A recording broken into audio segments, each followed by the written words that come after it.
ជម្រាបសួរបងប្អូនទាំងអស់គ្នាចាថ្ងៃនេះមកបង្ហាញជូនបងប្អូនពីរបៀបថាមិនដិតទឹកដូងបងប្អូនដោយសារតែអ្នកភូមិថាមិនដិតទឹកដូងឆ្ងាញ់ដូច្នេះហើយក៏មិនបង្អង់យូរទេបងប្អូនក៏រៀបធ្វើទៅចា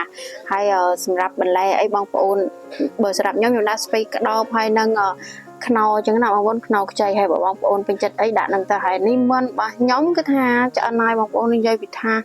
ឆ្ងាញ់ខ្លាំងមែនទែនឥឡូវនេះបងប្អូនថាឈ្ងុយដល់ឋានប្រអិនបងប្អូនដោយសារតែយើងអប់ជាមួយនឹងទឹកដូងយើងអត់បានប្រើទឹកធម្មតាឬមួយក៏ទឹកអីផ្សេងៗទេចាហើយណាមួយវាស៊ីនឹងទឹកជ្រលក់របស់យើងមែនទែនបងប្អូនគឺថាជូរហិលបងប្អូនថាឥឡូវអត់អង្គយូរទេឥ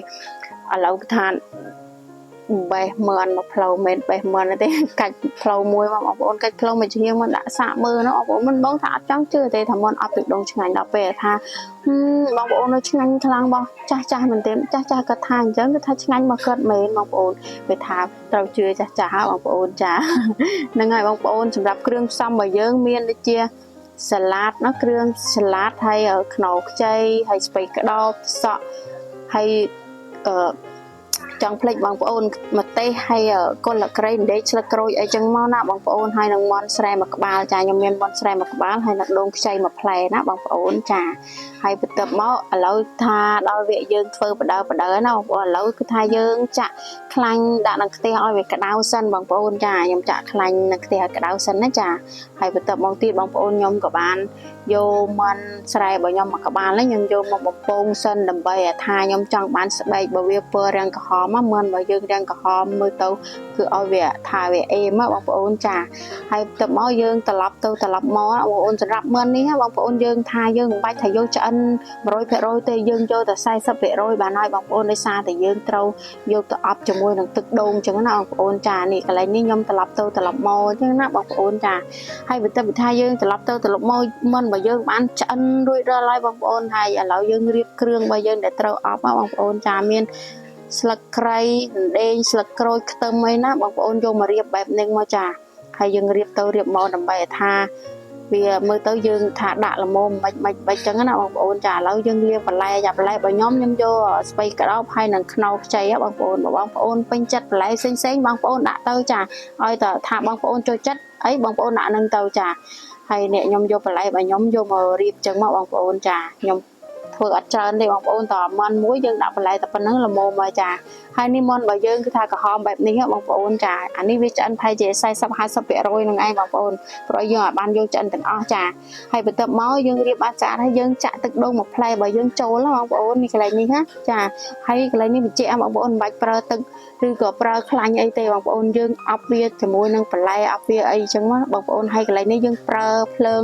អត់ប្រើភ្លើងខ្លាំងទេយើងប្រើភ្លើងហឹមតិចបងប្អូនហើយយើងនឹងប្រហែលជាសម្រាប់ខ្ញុំនឹងប្រហែលជា40នាទីបងប្អូនហើយមិនខ្ញុំឡើងឈ្ងុយល្អមែនទែនចា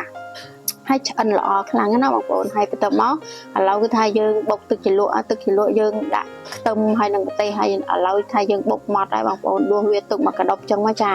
ហើយបន្ទាប់មកទៀតយើងថែមស្ករចាស្ករបងប្អូនដាក់តិចច្រើនតាមទឹកជ្រលក់របស់យើងទៅ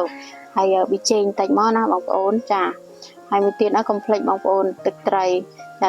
យើងដាក់មកល្មមហើយលួចដាក់អំបិលបន្តិចមកបងប្អូនដាក់អំបិលបន្តិចដើម្បីថាទឹកគីឡូរបស់យើងវារៀងមានរសជាតិដិតធ្ងន់ណាចង់និយាយទៅហើយមួយទៀតធ្វើឆ្មាបងប្អូនប្រើ3ផ្លែអីចឹងមកច្បាច់ដាក់អីចឹងមកចា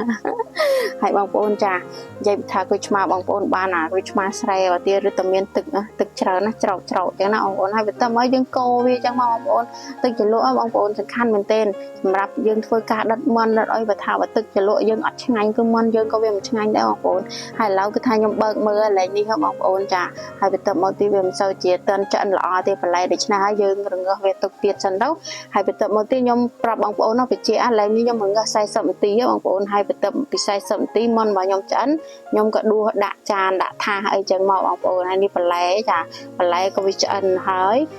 ខ្នោរបស់ខ្ញុំខ្នោខ្ចីទៀតហើយឆ្អិនដូចគ្នាបងប្អូនហើយឡើងនេះណានិយាយវិថាមិនវិញបងប្អូនវាឈ្ងុយយ៉ាងណាហើយសាច់វាលំផុយលំល្មួតដោយសារតែយើង បំពងហើយយើងយកទៅចំហុយអញ្ចឹងណាបងប្អូនគេហៅថាអប់អញ្ចឹងណាបងប្អូនហើយក្លិនវិញឈ្ងុយដល់ឋានប្រអិនណាបងប្អូនហើយដោយសារតែទឹកដូងអញ្ចឹងណាបងប្អូនហ្នឹងហើយបងប្អូនឥឡូវគឺថាដល់វគ្គយើងលក់មើលហើយបងប្អូននេះបន្លែប្លុកអីមានតាមដែលបងប្អូនចង់ចូលចិត្តអាណាបងប្អូនដាក់អាហ្នឹងទៅសម្រាប់បន្លែណាបងប្អូនចានេះរបស់ខ្ញុំមានតែប៉ុណ្្នឹងទេមានសាឡាត់ទឹកសក់ស្ដីគូអីខ្ញុំដាក់ចាហើយមានបាយមួយចានអីចឹងមកណាបងប្អូនហើយនេះទឹកជ្រលក់របស់ខ្ញុំឡើងក្រហមងាំងកុំភ្លេចបងប្អូនទឹកជ្រលក់ជូរអែមហិលthe best មែនទែនចាហើយឥឡូវគឺថាมันបង្អង់យូរទេបងប្អូនកាច់ផ្លូវមន់មួយដល់ថាទុកយូរគឺថាសូនសាយឥឡូវកាច់ផ្លូវមន់មួយដាក់មើលម៉ាត់មើលបងប្អូនមុនបងគឺថាអត់ទំនងទេបងប្អូនអើយប៉ុន្តែដល់ពេលតមានណាដាក់មួយម៉ាត់ទៅគឺថាជាតិតែមែនទែនដោយសារតែមិនបើយើងគឺថាអប់ជាមួយនឹងទឹកដូងបងប្អូនគឺថាវាឈ្ងុយរបស់ធម្មជាតិណាមួយមិនស្រែទៀតបងប្អូនហើយជាតិណាហើយនិយាយថាដល់ពេលទៅដាក់ទឹកជ្រលក់ទៅជូរអែមហិលគឺថាវាត្រូវគ្នាមែនទែនចាហ្នឹងហើយបងប្អូនទាំងអស់គ្នាអរគុណបងប្អូនចូលមើលវីដេអូនេះតាំងពីដើមរហូតដល់ចប់ហើយកុំភ្លេចជួយ follow ហើយនិង share វីដេអូនេះផងដែរណាបងប្អូនបើមានមតិឬចង្អល់អីបងប្អូនcomment ក្រោមវីដេអូនេះម្នាក់មួយផងបងប្អូនចាហើយនឹងជូនពរឲ្យបងប្អូនរស់ស៊ីទទួលទានមានបានគ្រប់គ្នាណាបងប្អូនចាអរគុណច្រើនជម្រាបលា